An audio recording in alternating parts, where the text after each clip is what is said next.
안녕하세요, 구독자 여러분.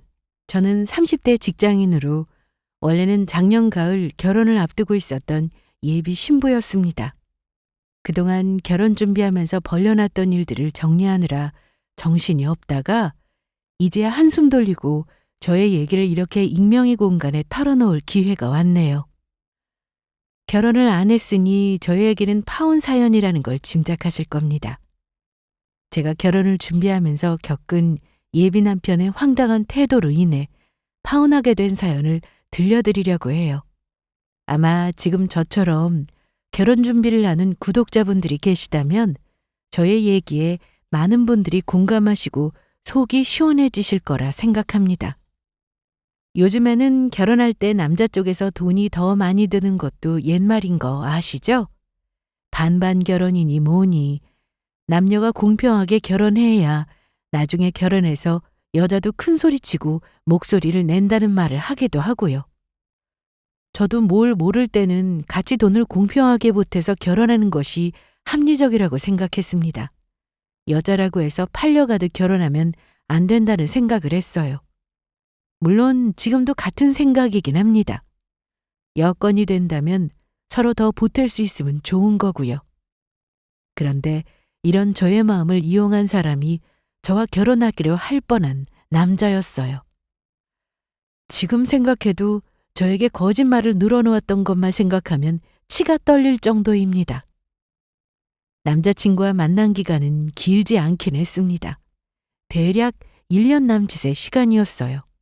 하지만 짧은 시간 만나고 결혼을 결심한 만큼 저는 전 남자친구를 믿었고 그만큼 좋아했습니다. 하지만 파혼하고 나서 보니 내가 왜 이 사람의 진실되지 못한 면을 못 알아봤을까 싶었어요. 우리 친정에서는 파혼하고 나서도 예비 남편을 가만두지 않겠다면서 고소까지 한다고 하셨죠. 하지만 제가 금전적으로 크게 손해본 게 아니니 그냥 접자고 부모님을 설득했습니다. 아니 그놈은 땡전 한 푼 없고 다 빚으로 살면서 너한테 결혼하자는 말이 나왔다니? 그동안 너한테 솔솔이 가져간 돈도 있다며. 그 돈 전부 받아야지 너 이대로 그냥 넘어갈 생각이야? 파혼만 한다고 능사가 아니야. 네가 그동안 쓴 시간과 돈이 얼마냐? 우리 식구를 농락한 건 생각 안 해? 엄마도 이 정도로 화가 나는데 나는 오죽하겠어? 나 엄마처럼 확 고소해버릴까도 생각했었어. 근데 그래봤자 또 나만 힘들겠다 싶더라. 엄마, 나 바보 아니야. 내가 가만히 파혼으로만 끝날 것 같아? 나한테 상처 준 만큼 더 돌려받게 해줬으니까 걱정하지 마, 엄마. 엄마는 하나뿐인 딸이 처음 결혼하겠다고 데리고 온 남자에게 상처를 받았다는 사실이 너무 마음이 아프셨던 것 같아요. 제가 왜 부모님 마음을 모르겠습니까? 하지만 저도 바보같이 파혼만으로 끝내고 가만히 있지는 않았어요. 저 나름대로 예비 남편이 저와 우리 가족을 속인 만큼 더 돌려줬다고 미리 말씀드리며 이야기 시작해 보겠습니다. 저보다 3살이 많던 예비 남편은 작은 자영업을 운영하는 사람이었어요. 요식업종 일을 하다 보니 항상 바쁘게 살더라고요. 데이트하는 시간도 여유롭지 않을 정도로 일하는 모습을 보면 간혹 안쓰럽기도 했습니다. 한 번은 예비 남편이 피곤한 얼굴로 이런 말을 한 적이 있어요. 오늘은 손님이 많아서 장사가 잘 됐어. 이런 날은 몸이 힘들어도 보람이 있지. 내가 열심히 해야 우리 이쁜 여자친구 나중에 결혼해서 호강시켜줄 수 있으니 지금은 힘들어도 참아야겠지? 이렇게 말하며 웃던 모습이 기억에 남아요.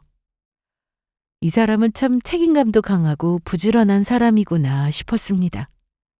회사에 제 또래 다른 남자 직원을 보면 본인 자아 실현이나 놀러 다닐 궁리, 여자 만날 궁리나 하는 사람도 많은데 부지런한 모습이 정말 대단해 보였습니다. 남자친구가 이렇게 자영업을 하며 열심히 사는 사람이었다면 저는 그저 평범한 회사원입니다. 하지만 저도 비교적 어린 나이에 사회생활을 시작했어요. 금융업에 몸담고 있어서 동년배들에 비해 연봉이 높은 편이었고 나름 제 분야에서 자리 잡았다고 생각했죠. 그래서인지 제가 사업을 하는 사람과 만나서 연애하고 결혼까지 생각하게 될 거라고는 예상치 않았습니다. 만남 초기만 해도 나와는 조금 다른 세상을 사는 사람이구나 싶었죠. 하지만 열심히 사는 예비 남편을 보면서 점점 마음이 열리게 되었습니다. 예비 남편을 처음 만난 건 지인의 소개였어요. 첫 만남에서부터 그 사람은 자신의 꿈과 목표를 솔직하게 이야기했습니다. 저는 매달 월급만 들어오면 금융치료를 받는 사람이라 예비 남편의 포부가 참 대단하게 느껴졌습니다. 제가 작게 가게 하는 건 알고 계시죠? 지금은 작게 시작해서 별 볼 일 없어 보이지만 저도 꿈이 좀 큽니다. 언젠가는 내 이름 석자 당당히 내걸고 프랜차이즈로 확장해서 더 안정적인 사업을 만들고 싶어요. 그럼 돈은 자연히 따라 붙겠죠. 그때를 위해서 지금 고생은 사서 하는 거라 생각하고 있습니다. 이런 제가 이렇게 마음에 꼭 드는 여자를 만날 줄은 몰랐어요. 제가 연애에 목숨 거는 사람은 아닌데 은주 씨는 앞으로 꼭 몇 번 더 만나 뵙고 싶네요. 네? 아, 그렇게 말씀해 주시니 고마운데요. 뭐 저도 딱히 만나는 사람이 없긴 해요. 솔직히 마음 말씀해 주시니까 저도 오히려 마음이 편하네요. 좋아요. 우리 몇 번 더 만나서 데이트해 보죠. 예비 남편은 처음 만났을 때부터 저에게 강한 호감을 숨기지 않았고 저는 당황스럽긴 했지만 저 역시 호감이 있었기에 두 번, 세 번 더 만나게 되었습니다. 만나다 보니 알게 된 거지만 예비 남편은 굉장히 현실적으로 미래를 치밀하게 준비하는 사람이라는 걸 느꼈어요. 사귄 지 1년 남짓 되었을 때 자연스럽게 결혼 이야기가 오가기 시작했습니다. 결혼이라는 현실적인 문제를 의논하려면 당연히 서로의 재정적인 상황도 오픈해야 하고 서로 준비할 수 있는 현금을 공유하는 게 당연한 일이죠. 먼저 금전적인 부분의 얘기를 꺼낸 건 그 사람 쪽이었습니다. 은주한테는 참 미안한 부분이 있어. 사실 내 나이를 생각하면 하루라도 빨리 결혼하는 게 맞는데 내가 사업 시작하면서 돈을 많이 쓰다 보니 결혼 자금이 충분하지는 않거든. 남자가 이 나이에 집 한 채는 있어야 하는 건데 결혼하니까 막상 너한테 내세울 게 없네.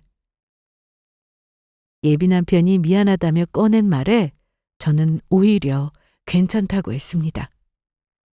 요즘 세상에 집이 얼마나 비싼데 남자 쪽에서 마련한다는 게 말이 돼? 그것도 다 옛말이야. 서로 여건 되는 한 보태서 준비하는 게 맞지. 예비 남편은 먼저 본인 자금 사정상 집은 해오기 힘들다는 말은 진작에 했어요. 저는 원래 남자가 집을 마련해 오는 게 당연하다고 생각하지 않았어요. 그래서 예비 남편에게도 부담 갖지 말라고 솔직히 말했습니다. 나도 남자 쪽에서 모든 걸 준비해야 한다고 생각하지 않아. 우리 같이 준비하면서 서로 도와가면 되는 거잖아. 돈 문제는 너무 걱정하지 마. 우리 같이 의논하면서 해보자. 그 말을 듣자 예비 남편의 얼굴에 화색이 돌더라고요. 그러면서 아까보다는 조금 더 편안해진 표정으로 저에게 이렇게 말했습니다. 그럼 은주야, 내 말대로 하면 어떨까? 우리 둘 다 일도 열심히 하고 있으니까 결혼 비용은 공평하게 반반씩 준비하면 좋을 것 같아. 그래야 서로 부담 없이 시작할 수 있잖아. 예비 남편은 이어서 구체적인 금액을 언급했어요. 나는 최대한 끌어모으면 2억까지는 마련할 수 있을 것 같은데 네 생각은 어때? 서로 같은 금액을 준비하면 결혼 준비는 그럭저럭 가능할 것 같은데? 예비 남편 제안은 저에게 합리적이고 공정하게 들렸어요. 저도 그간 모아온 돈을 합치면 같은 금액을 준비할 수 있었기에 망설임 없이 동의했습니다. 좋아. 나도 조금 더 모으면 그 정도는 준비할 수 있을 것 같아. 그러면 우리 둘 다 각자 2억씩 마련해서 결혼 준비하자. 정말이지? 아, 다행이다. 나는 네가 모은 돈이 없으면 어쩌나 내심 걱정했거든. 요즘 젊은 여자들 돈 없이 남자한테만 기대는 경우도 많은데 역시 내가 여자 하나는 잘 알아보고 골랐네. 고마워, 은주야. 저는 자신 있게 각자 2억씩 보태자는 예비 남편의 말을 믿었습니다. 돈에 대해 저에게 투명하게 얘기해 줬기 때문에 더 믿었고 이 사람과 함께라면 정말 안정적인 미래를 만들 수 있겠구나 싶었어요. 하지만 그때는 몰랐습니다. 그가 이 말을 꺼낸 진짜 의도를 알게 되기까지 오래 걸리지 않았다는 것을요. 그때까지만 해도 그의 성실함과 합리적인 태도에 의심할 여지가 없었거든요. 둘 사이에 결혼 이야기가 구체화되면서 자연스럽게 양가에 인사를 드리자는 말이 나왔습니다. 먼저 우리 부모님께 인사를 드리기로 했죠. 부모님은 두 분 다 퇴직 후 경기도 외곽에 조용한 집을 지었고 작은 텃밭을 가꾸며 여유로운 노년을 보내고 계셨어요. 늘 잔잔하고 따뜻한 분위기를 풍기는 분들이라 예비 남편도 큰 부담 없이 편안하게 인사를 드릴 수 있었습니다. 처음부터 친근하게 대해 주시며 사위나 다름없이 챙겨주셨죠. 예비 남편도 우리 부모님에 대해 좋은 인상을 받은 것 같았어요. 돌아오는 길에 그가 웃으며 말하더라고요. 장인 장모님 참 좋으시더라. 네가 이렇게 잘 큰 이유가 다 있었네. 장인 장모님도 나 마음에 들어 하시는 거 맞지? 은주 네가 보기엔 어때? 솔직하게 말해줘. 저도 흐뭇한 마음에 대답했죠.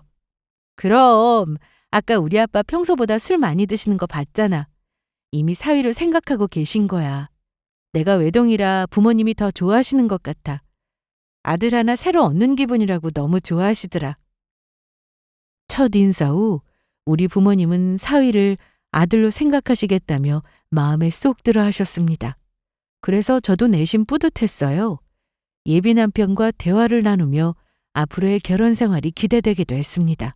주변에 보면 사위랑 장인이랑 재밌게 사는 모습이 요즘 많기도 해서 은근히 기대도 되더라고요.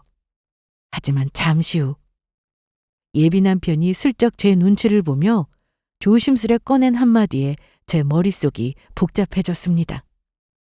근데 은주야, 이런 거 물어봐도 될는지 모르겠지만 혹시 우리 결혼 준비할 때 장인 장모님은 어느 정도 보태주실 수 있으실까? 그 순간 저는 대답을 망설일 수밖에 없었어요.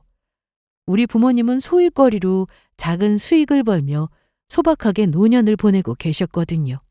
이미 노후 자금에 여유가 많은 편도 아니었고 저는 그걸 잘 알고 있었기에 부모님께 경제적 부담을 드릴 생각은 추호도 없었죠. 게다가 예비 남편은 진작에 자기 부모님은 집 말고는 가진 게 없다고 말해놓은 터라 굳이 우리 부모님 도움 여부를 왜 묻나 싶었습니다. 그래서 단호히 대답했습니다. 나는 우리 부모님이 이만큼 대학 공부 시켜주시고 키워준 것만도 감사드리고 있어. 사회생활하면서 내 월급 나중에 결혼할 때 쓰라고 부모님 돈도 알게 모르게 보태서 많이 모아주셨는데 내가 부모님께 노후자금 보태드린 건 없거든. 그래서 굳이 우리 부모님 노후자금을 결혼에 보탤 생각은 없어. 결혼 준비는 내가 알아서 할 거야. 우리 이미 결혼자금 얘기는 끝낸 거잖아. 서로 2억씩 준비하기로. 제 말에 예비 남편은 약간 당황한 듯 보였지만 금세 고개를 끄덕이며 대답했어요. 그래? 알았어. 혹시 기분 나빴다면 미안. 딴 뜻은 없어. 내가 오늘 너희 집 가보니까 장인 장모님 사는 모습이 그래도 우리 부모님보다는 형편이 나아 보여서 혹시나 해서 물어봤어. 그럼 너도 네가 준비할 만큼 준비해. 나도 최대한 모아볼게. 그래. 어차피 오빠도 오빠 힘으로 준비할 수 있는 금액이니까 나한테 같이 보태자고 한 거잖아. 우리 부모님께 굳이 손 벌리지 말고 해보자. 그때까지만 해도 예비 남편의 말에서 어떤 문제를 느끼지 못했어요. 저는 단지 서로 공평하게 준비하자는 취지라고 믿었죠. 나중에 가서 그 믿음이 깨질 줄은 꿈에도 몰랐습니다. 저도 결혼을 준비하며 이미 열심히 모으고 있었기에 서로 비슷한 금액을 준비한다는 것이 타당하다고 여겼고 본인도 여력이 되니 구체적으로 2억이라는 금액을 말했다고 믿었습니다. 하지만 예비 남편의 속마음을 전혀 눈치채지 못한 제 자신이 지금 생각하면 너무 순진했던 것 같아요. 시댁에 인사를 드리러 갔을 때 남자친구가 부모님 도움을 못 받는다고 말한 이유를 알겠더라고요. 시댁에 첫 인사를 드리러 가던 날 약간의 긴장감과 설렘이 뒤섞여 있었습니다. 차 안에서 예비 남편은 시댁에 대해 이런저런 이야기를 해줬어요. 우리 부모님은 많이 엄격하지 않으셔. 그냥 편하게 인사하면 돼. 그래도 처음 인사드리는 거라 너무 긴장된다. 혹시 나 마음에 안 들어 하시면 어쩌나 싶어서. 우리 부모님께 대충 너에 대해 말씀드렸어. 안 봐도 되겠다고 하셨으니 너무 걱정하지 마. 저도 그 말을 믿고 가볍게 생각하려 했지만 막상 도착하니 긴장감이 확 올라갔습니다. 예비 시댁은 서울에서 2~5시간 걸리는 지방 쪽이었어요. 시내 작은 아파트에 거주하셨는데 이상하게 집에 온기가 없는 느낌이었습니다. 듣자 하니 4남매가 전부 다 뿔뿔이 흩어져서 각자 산다고 하더라고요. 그중에 예비 남편은 장남이었고요. 그래도 예비 시부모님 첫인상은 소박하셨어요. 예비 시어머님은 제게 따뜻한 미소를 지으며 저에게 아들 잘 부탁한다는 말을 먼저 했습니다. 우리 아들 아마 아가씨에 비해 부족한 점이 많을 거야. 그래도 잘 부탁할게요. 우리가 사남매를 키우고 출가시키다 보니까 애들한테 큰 신경을 못 썼거든. 그래도 아들은 아들인지 늘 부모 걱정만 하는데 내가 얼마나 미안한지 몰라. 엄마도 참, 이제 내가 좋은 짝 데려왔으니까 한숨 내려놓으세요. 자식일 내려놓기가 어디 쉽다니? 혼자 타지에서 장사한다고 고생을 하며 사는데 엄마가 어떻게 마음을 내려놔. 부모가 되어서는 자식한테 보태준 것도 없어서 미안한데. 이때까지만 해도 저는 예비 시부모님이 경제적으로 넉넉지는 않아도 아주 상식적인 분들이라고 생각했습니다. 처음에는 화기애애한 대화가 이어졌어요. 어머님은 저에게 취미생활에 대해 물으셨고 저는 솔직히 답하며 분위기를 풀어나갔어요. 하지만 저녁 식사가 끝나고 차를 마시며 결혼 얘기가 자연스럽게 나오자 분위기가 조금 달라졌습니다. 남자친구는 부모님에게서 독립해 오랜 기간 자취를 했다며 그동안 한 번도 부모님에게 돈 걱정을 끼친 적이 없다고 하시더라고요. 그러더니만 걱정스러운 얼굴로 돈 얘기부터 하셨습니다. 예비 시어머니가 뜬금없이 물으시더군요. 그래, 결혼 준비는 어떻게 하고 있니? 둘 다 돈은 잘 모으고 있어? 아들이 그러더구나. 네가 다른 여자들하고 달리 아주 알뜰하고 직업도 좋아서 돈을 꽤나 모아놨다고 말이야. 내가 그 말 듣고 한숨 내려놓긴 했다만 정말 괜찮겠어? 그 말을 들었을 때 저는 순간 당황했지만 최대한 차분하게 대답하려고 애썼습니다. 네, 저희 각자 준비하면서 부담이 되지 않는 선에서 기획하고 있습니다. 둘 다 부모님께 손 안 벌리고 준비하기로 했으니까 너무 걱정 안 하셔도 돼요, 어머님. 제 대답에도 불구하고 어머님은 뭔가 아쉬운 듯 한숨을 쉬며 말씀을 이어가셨어요. 그렇다고 해도 돈 없이 결혼이 어디 쉽니? 그래도 우리 아들이 여자는 잘 만났나 싶구나. 너한테는 참 고마워. 요즘 세상에 돈 없는 남자랑 결혼하겠다는 여자 없잖아. 어머니가 말을 꺼낸 순간 분위기가 묘하게 얼어붙었습니다. 그때 예비 남편이 얼굴이 새빨개져서 서둘러 자기 엄마 말을 막더라고요. 엄마! 그만하세요. 돈 문제는 우리 둘이 알아서 할 테니까요. 뭘 그런 걸 묻고 그러세요? 예비 남편의 당황한 태도와 어머님의 말 사이에서 저는 갑자기 이상한 생각이 들었습니다. 우리 둘 다 2억씩 보태기로 했다는 말을 못 들으신 건가 해서요. 제가 말을 꺼내려고 해도 남자친구는 서둘러 대화를 딴 데로 돌리며 돈 얘기를 못 꺼내게 했어요. 그래서 이후로 대화는 자연스럽게 다른 주제로 흘러갔지만 저는 어딘가 찜찜한 기분을 지울 수 없었습니다.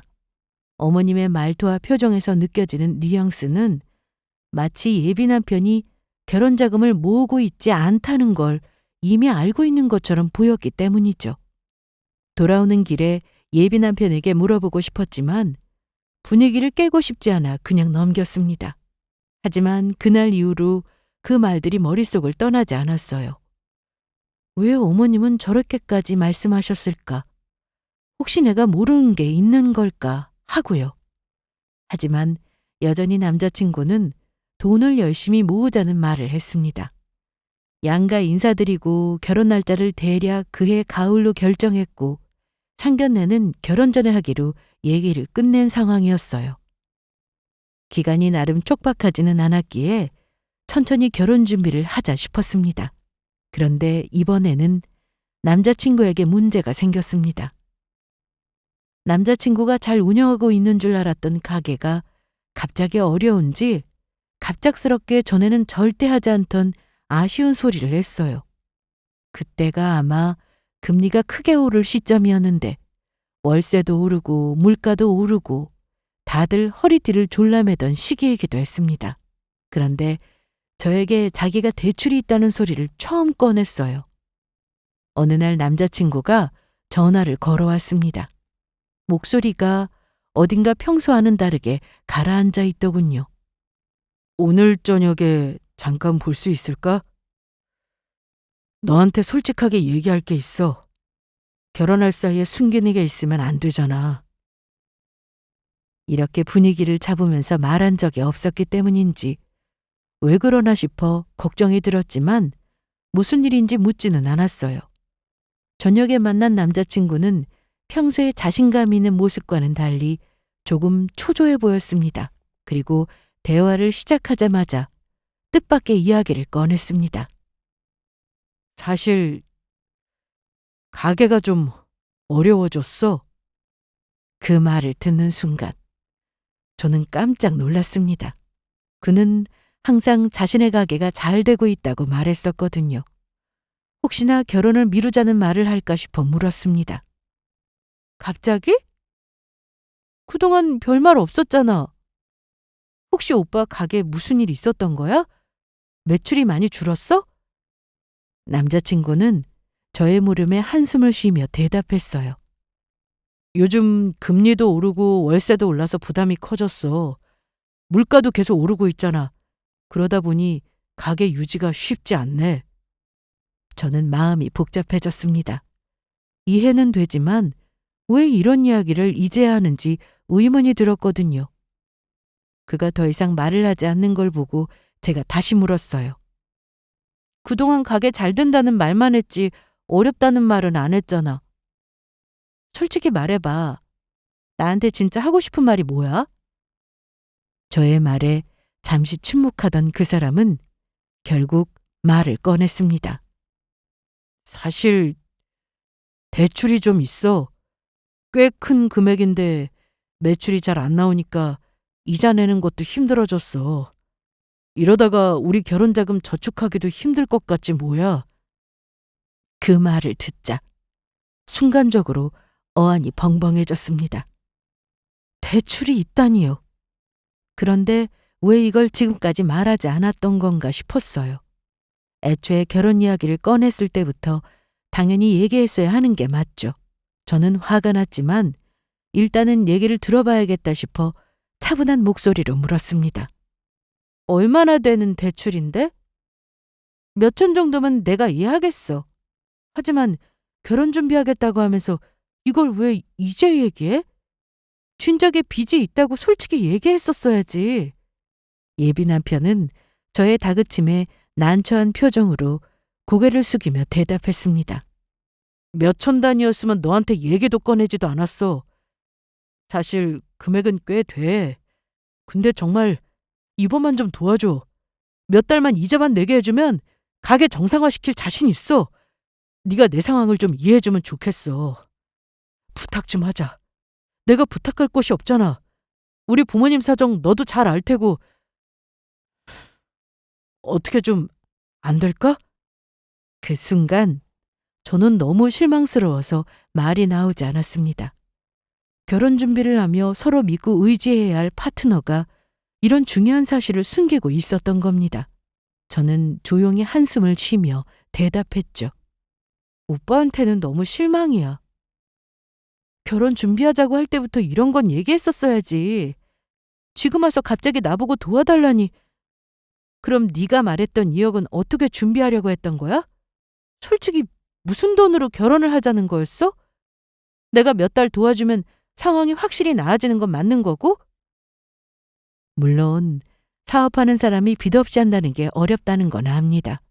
하지만 큰 규모의 대출이 있다며 처음 결혼하자고 했을 때부터 저에게 털어놓아야 한다고 생각했어요. 저는 그 부분이 속은 느낌이 들어 화가 났습니다. 근데 무슨 2억을 준비해 결혼을 하나 싶었죠. 대출 금액도 몇천만 원 단위가 아니라는 게 문제였어요. 매출이 잘 안 나와 이자를 내기 힘들었는지 저에게 몇 달만 도와달라는 부탁을 하더라고요. 하지만 결국 제가 그 사람 말을 들어줄 수밖에 없었습니다. 결국 저는 그의 부탁을 들어줄 수밖에 없었습니다. 몇 날 며칠 고민했지만 그가 어려운 상황에서 손을 내밀었는데 모른 척할 수 없었어요. 그래서 그날 약속 장소에서 준비한 돈을 건넸습니다. 여기 몇 달치 월세 되는 금액이야. 믿고 주는 거니까 결혼해서 천천히 갚아. 돈을 건네는 순간 제 마음이 복잡했어요. 이게 진짜 잘하는 일인지 확신할 수 없었지만 남자친구를 사랑하는 마음에 내린 결단이었죠.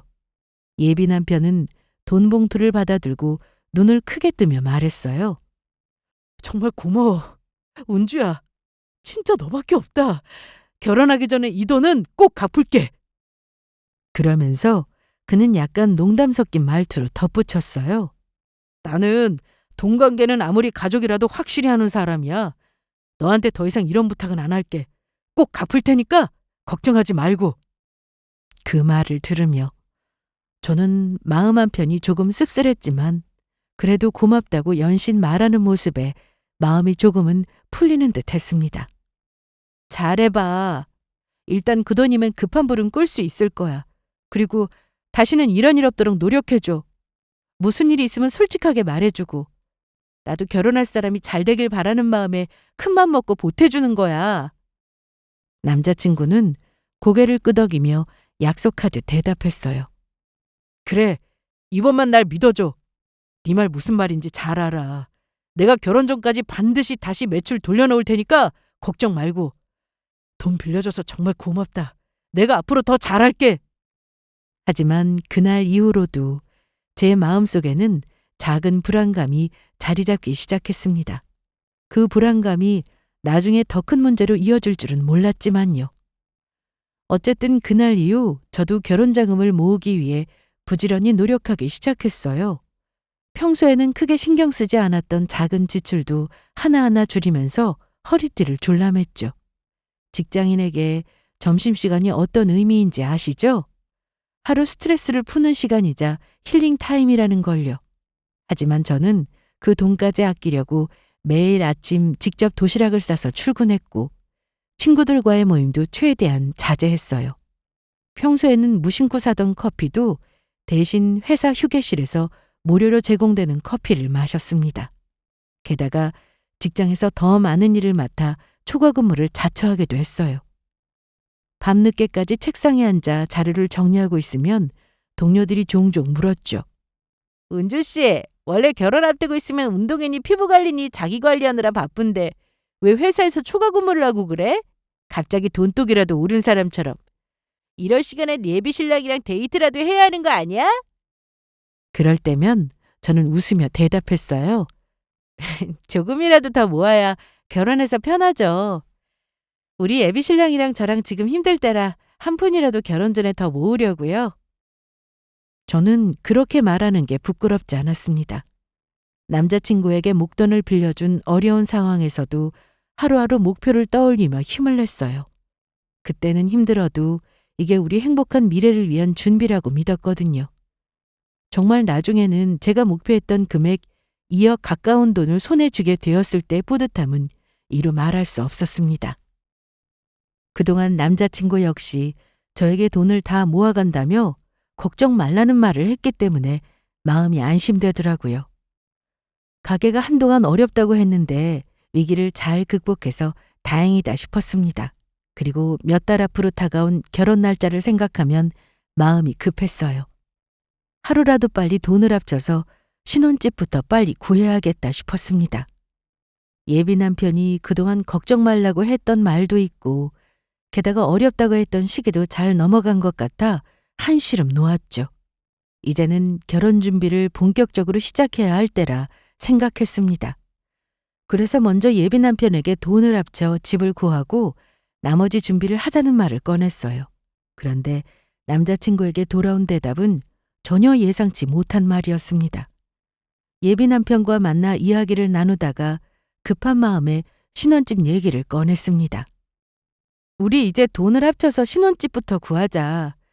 시간이 많지 않으니까 빨리 움직이는 게 좋을 것 같아. 일단 오빠는 바쁘니까 내가 알아보는 게 낫겠지? 나한테 돈을 주면 내가 알아볼게. 그런데 제 말을 듣던 그 사람은 약간 머뭇거리며 고개를 숙이더니 전혀 예상치 못한 대답을 했습니다. 글쎄, 결혼 자금으로 모아놓은 돈을 당장 못 준다는 겁니다. 그게 지금 당장은 돈을 못 줄 것 같은데 어쩌지? 순간 머릿속이 멍해지며 당황스러웠습니다. 뭐라고? 돈을 못 준다고? 우리 서로 2억씩 준비하기로 했잖아. 오빠도 그동안 문제없이 모아가고 있다고 말했잖아. 게다가 중간에 오빠 힘들다고 해서 내 돈까지 빌려줬는데 못 준다니. 그게 무슨 소린데? 그때 예비 남편은 어색하게 웃으며 변명하듯 말했습니다. 맞아. 그런데 사실 너한테 말 못한 게 있네. 아무래도 오늘은 솔직히 말해야겠다. 내가 우리 부모님 집을 사드렸어. 부모님이 급하게 이사를 갈 상황인데 돈이 없으시다잖아. 내가 하나뿐인 아들인데 어쩌겠냐. 급한 대로 내 돈을 들이면서 집 마련해드렸지. 미리 말 못한 건 정말 미안해. 조만간 말하려고 했어. 정말이야. 결혼 자금으로 자기 부모님 집을 샀다는 말이 들리는 순간 머릿속이 새하얘졌습니다. 부모님 집? 그게 무슨 소리야? 오빠 결혼 자금으로 지금 부모님 집을 샀다고? 우리 결혼 자금 잘 모으고 있다고 한 게 불과 며칠 전이잖아. 근데 집이라니? 예비 남편은 제 눈치를 보며 조심스럽게 말을 이었습니다. 부모님 집이 낡아서 오래 걱정되었거든. 마침 전세 계약이 만료되기도 했고, 그래서 도와드리고 싶었어. 부모님 나이에 내 집도 없는 떠도는 게 얼마나 서러운 일이겠나 싶더라.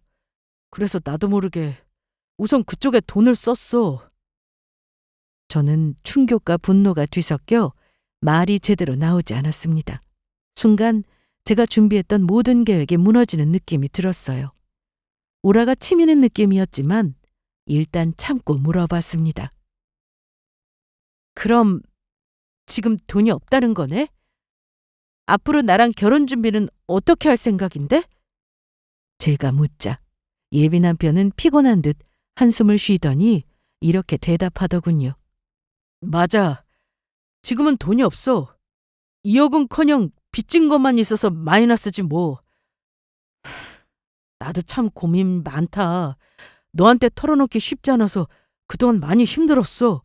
그걸 말이라고 해? 아니 처음부터 말했었어야지. 그럼 우리 결혼은 뭘 어쩔 생각이었는데? 뭘 어쩌냐? 그래도 우리한테는 2억이라는 돈이 있잖아. 뭐 처음부터 대단하게 시작하지 말고 작게 월세집에서 시작해도 되는 거잖아. 2억이면 솔직히 결혼 준비하기 충분한 돈인데 뭐. 일단은 네가 준비한 돈으로 결혼을 하자. 정말 어이가 없다.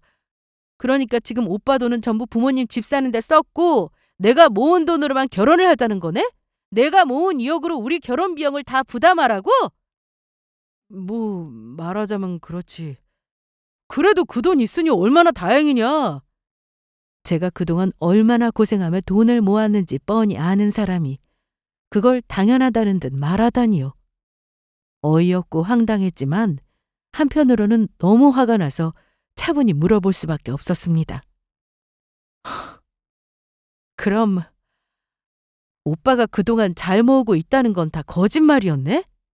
가게가 힘들다고 나한테 돈 빌려달라고 한 건 정말이긴 해?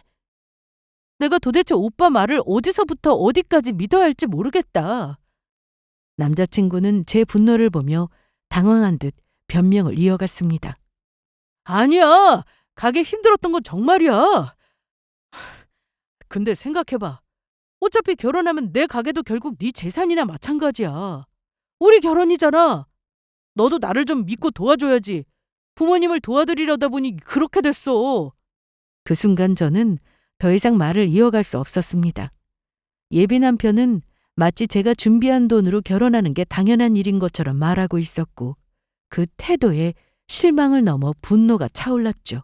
그 사람이 저에게 한 약속, 그리고 그 결혼에 대한 모든 계획이 단번에 무너져 내리는 기분이었습니다. 그게 무슨 말도 안 되는 소리야? 처음부터 말했었어야지!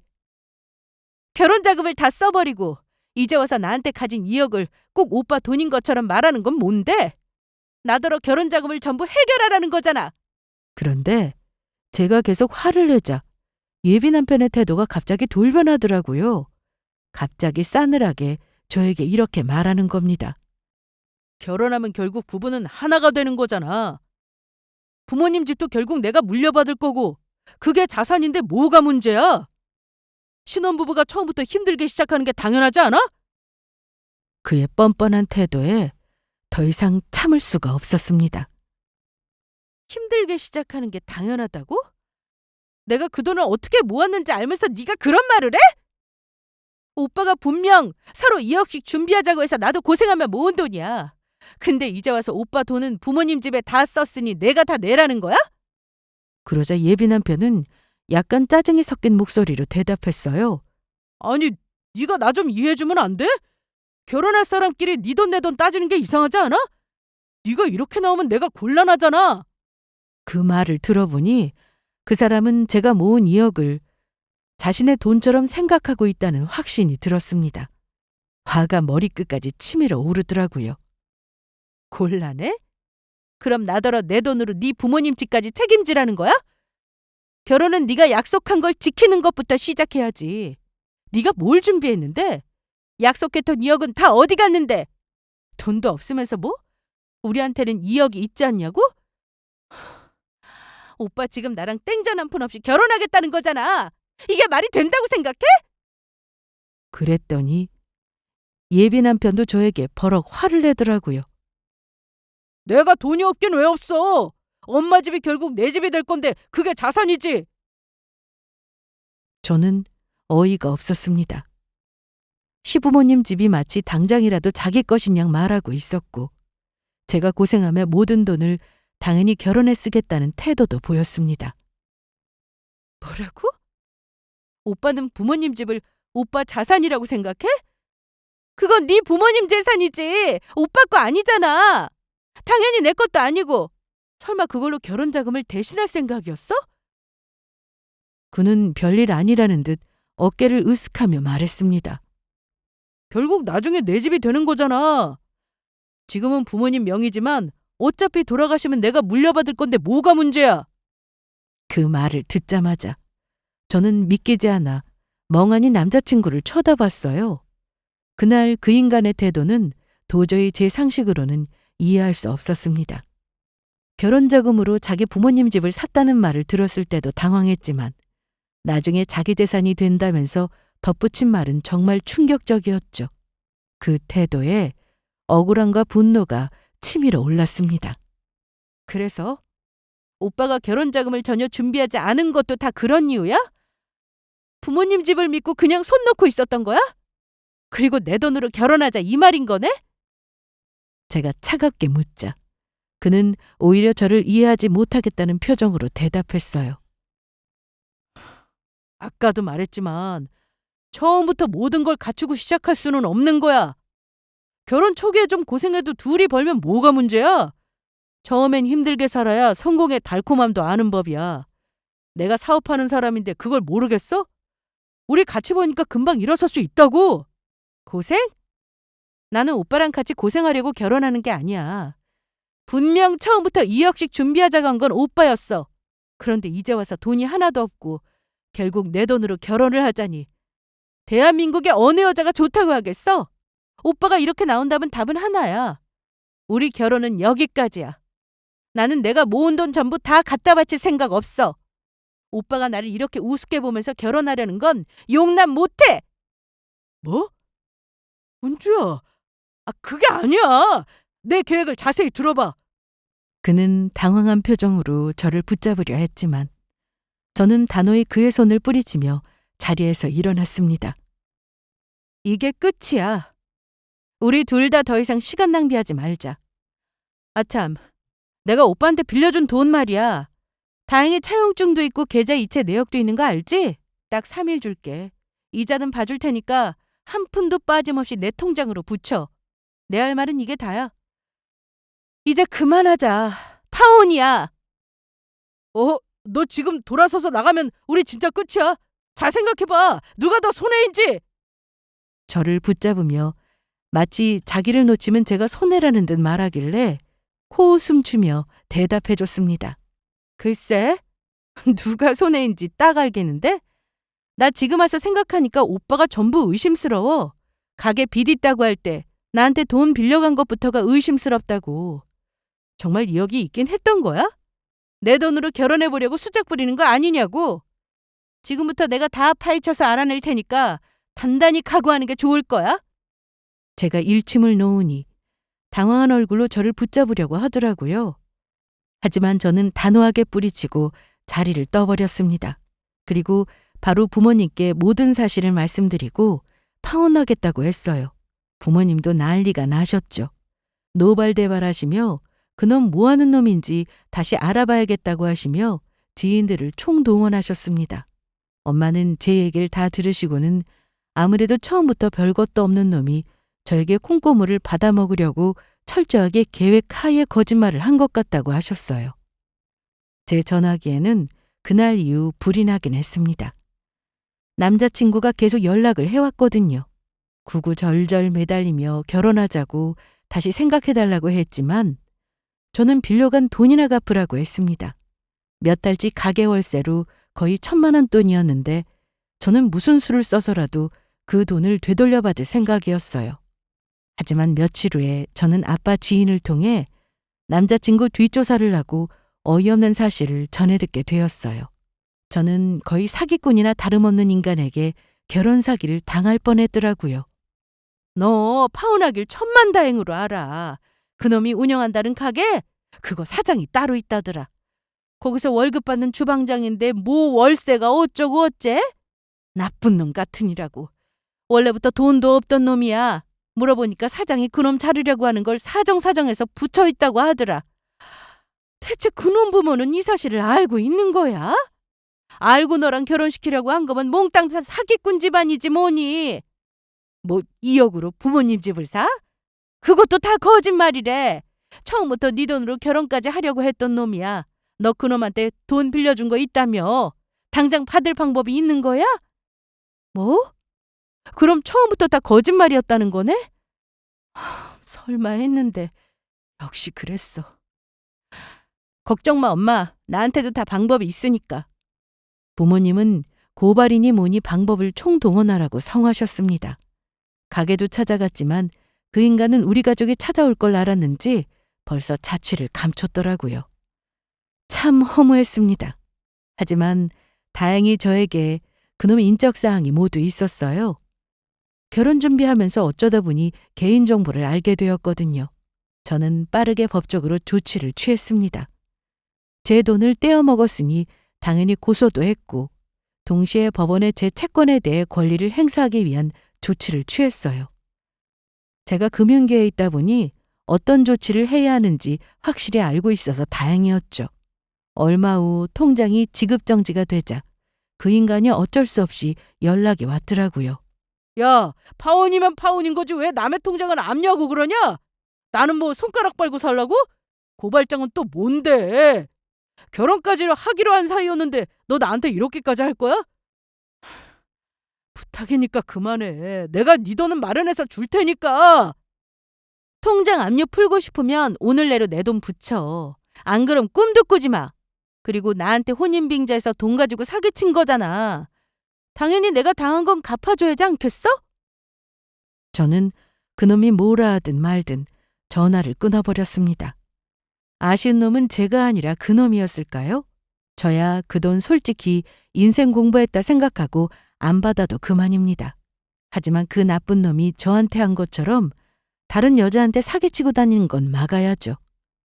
아니나 다를까 못 견디는 사람이 먼저 연락을 하더군요. 제 통장에 돈이 입금되는 걸 확인하고 나서 저도 통장을 풀어줬습니다. 하지만 고발을 취하하지 않았어요. 설사 합의하라고 하거나 큰 죄가 안 되어도 자기가 한 짓이 뭔지 알게 해주고 싶었거든요. 몇 달에 걸쳐 귀찮은 일이 좀 있었지만 저는 결국 그 사람과 관계를 깨끗이 정리하면서 법적으로 철저히 응징해 줬습니다. 제가 사람 보는 눈이 없어서 참 파혼도 힘들게 했지만 그래도 이혼보다는 파혼이 낫다고 결혼 전에 그 사람의 보모습을 알아서 참 다행이라고 여기고 잘 극복했답니다. 저의 파란만장한 파혼 사연 재미있게 들으셨나요?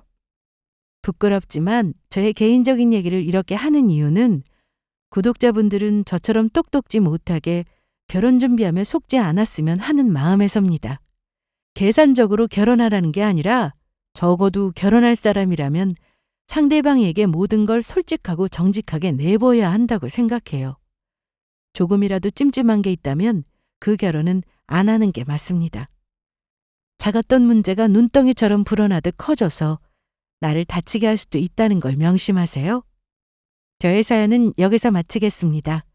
감사합니다.